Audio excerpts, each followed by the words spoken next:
All right, music fans, welcome back to the Real Music Observer. I'm Dave, observing real music in real time for real people just like you. Yeah, right there. And me, right here.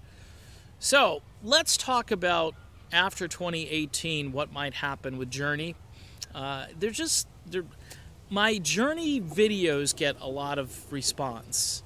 And then I get questions. And then I'm in these long chats with people, either on Facebook or Twitter. You know, if I follow you on Twitter or if you follow me, whatever, and, you know, we're getting into it on Twitter, it can just go on for hours. And so I'm going to address something in this video that I think is very plausible. And by the way, I'm getting a few people who are thinking that I'm drinking Neal Sean Kool-Aid now, which is funny because this channel really got its fame or notoriety or increased viewership from those videos I did, those angry, ranting, crazy man videos I did from a few months back when Neal was tweeting. And again, I don't agree with him tweeting to his bandmates the way he did. I will say that to his face. If I see him in person, I will say, look, dude, if you got issues, call people. You know, I've said it before.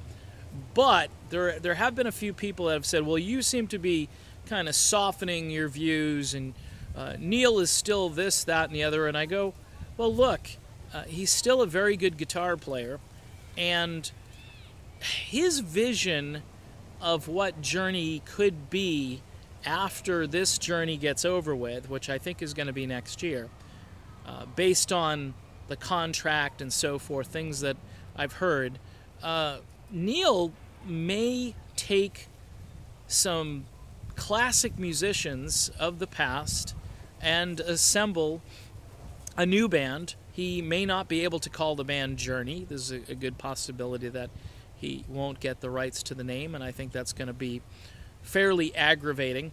But imagine if you had Neal Sean, Gregg Raleigh, and Deen Castronovo. Those three guys. All right? So you've got a Perry voice, and you've got the classic Raleigh voice. Okay? And Gregg seemed, especially at the Rock and Roll Hall of Fame, you could tell he seemed a little like he was sort of chomping at the bit, wanting to be a part of what's going on and maybe do something in the future. I got this vibe from him. Maybe I'm wrong. He goes back and forth. You know, he left way back when because he didn't want to tour, but yet he's recording albums, and then he's with the Storm, and he's doing a lot of stuff. He's been touring with the Gregg Raleigh band off and on for a few years. So I think if Neal pitched it to him and said, hey man, we've got a Perry voice, we've got you. I mean, I could see them delving back into the first couple of Journey albums.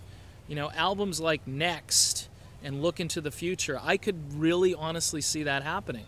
There are enough fans now who believe that, and if you read like Ultimate Classic Rock, they talk about those albums like these were the real music albums, and then the Perry stuff was just like this bubblegummy pop that we have to accept as, you know, music critics and aficionados.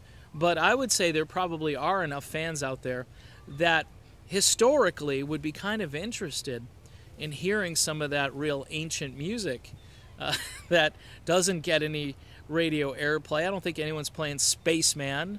They should. It's a pretty good track. It would be cool to hear that on a classic rock station. And then, of course, having Castronovo on board, which, look, I don't know if Deen would be in on this or not. I'm just saying those three guys. Who's playing bass? Does it really matter who's playing bass? Find a decent bass player. If Ross goes with the Kane faction, which I have a hunch he will, and Arnell goes with that faction, which he might, I think Deen has the best voice of anybody who's out there. And he plays drums, but you may want another voice in this group to take the pressure off of Deen, or have Gregg sing a lot and do like Black Magic Woman and Evil Ways, or whatever else, you know, could bring into the set to kind of give... imagine they could do I've Got a Lot to Learn About Love. That'd be a really cool band. And who plays drums? Well, Deen can play the drums, like I said, and he can sing off and on. I know singing and drumming is difficult, but Deen seemed pretty up to the task when he was with Journey, and I think he can handle it. I think he's one of the few humans on this planet who can sing and play drums and do both very well simultaneously. But imagine, that's a pretty interesting proposition, even for someone like me who's had issues with Neal Schon in the past. Look, that's a nucleus of something really special. And whether they have to call it like the Sean Raleigh Castronovo project or something like that, find an acronym, find the initials, and just call it a band, you know, and see what goes on. I mean, it might be interesting. It's more interesting to me, and please don't take offense to this, than Arnell and Kane and Ross Valerie. It just is. It's more interesting because I like Deen. I really like the way Deen sings. Whether you like Neal or not, he is a great guitar player.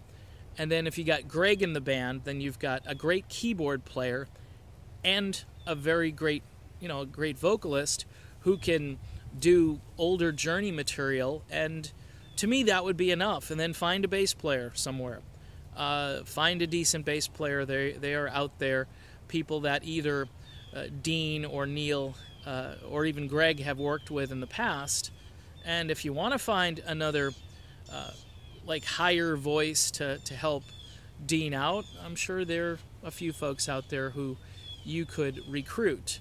But that would be interesting, and I'm not trying to give anyone any ideas, but you know, if anybody is watching, which I think they are, then that's the route I would take. If you want to generate some new enthusiasm, bring back some of the oldness, some of the classic elements to this, and put Deen as your vocalist, and then maybe get somebody to help him out, sing a few tunes, have Gregg sing a bunch of tunes, have Neal sing, you know, Lies or something like that, No More Lies. I think that might be an interesting concert to go see. And as a classic rock guy, I would be much more interested in that than someone just running around the stage and tossing the microphone out to the audience and looking like they're, you know, having a really hard time getting through the concert. One thing about Deen Castronovo, when he sings, he doesn't strain. He hits every note, and he sounds great doing it. So that's my future proposal. We'll see what happens in 2018. Hopefully it's not going to happen too soon, but you never know. I mean, I think that would generate a lot of fan interest. I'm Dave, and this is The Real Music Observer, and we will talk again real soon. Talk to you then.